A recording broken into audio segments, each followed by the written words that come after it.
নয়ডার ছবি দেখাবো। দফা দফায় উত্তেজনা ছড়িয়ে পড়ে নয়ডায়। 3 দিন আগের ঘটনা, সেখানে শ্রমিক বিক্ষোভ শুরু হয়, শ্রমিকরা ধর্মঘট শুরু করেন, কিন্তু তারপর আজ দেখা গেল তারা রাস্তা অবরোধ করে ফেলেছেন। বেতন বৃদ্ধির দাবিতে লাগাতার বিক্ষোভ চলছিল, আর আজ গুরুত্বপূর্ণ কিছু রাস্তা, হাইওয়ে অবরোধ। পুলিশ বিক্ষোভকারীদের খণ্ডযুদ্ধ, পুলিশকে লক্ষ্য করে ইট ছোড়া হয় এবং তারপর বিক্ষোভকারীদের ছত্রভঙ্গ করতে পুলিশের লাঠি। অবরুদ্ধ হয়ে পড়ে রাস্তা, জাতীয় সড়ক অবরুদ্ধ হয়ে পড়ে নয়ডা।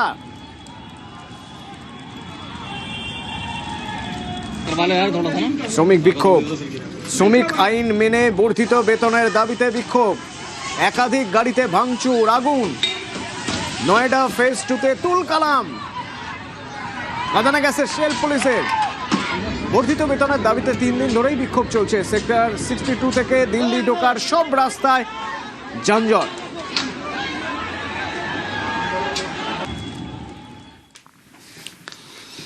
আর এবার মুম্বাইয়ের ছবি, মুম্বাইয়ের শিবাজি পার্ক, সেখানে শেষকৃত্য প্রয়াত আশা ভোসলে। আজ দুপুর থেকে যদি আমরা ছবিটা দেখি, আজ সকাল 10টা থেকে দুপুর 2টো পর্যন্ত লোয়ার প্যারেলে যে বাসভবনে শায়িত ছিল তার নশ্বর দেহ, কাচের কফিনে রাখা ছিল তার দেহ। তিরঙ্গা পতাকায় আবৃত, পাশে সাদা ফুলের তোড়া। প্রয়াত আশা ভোসলেকে রাষ্ট্রীয় মর্যাদায় সম্মান জানানো হয়। শেষবার তাকে দেখতে উপস্থিত ছিলেন তার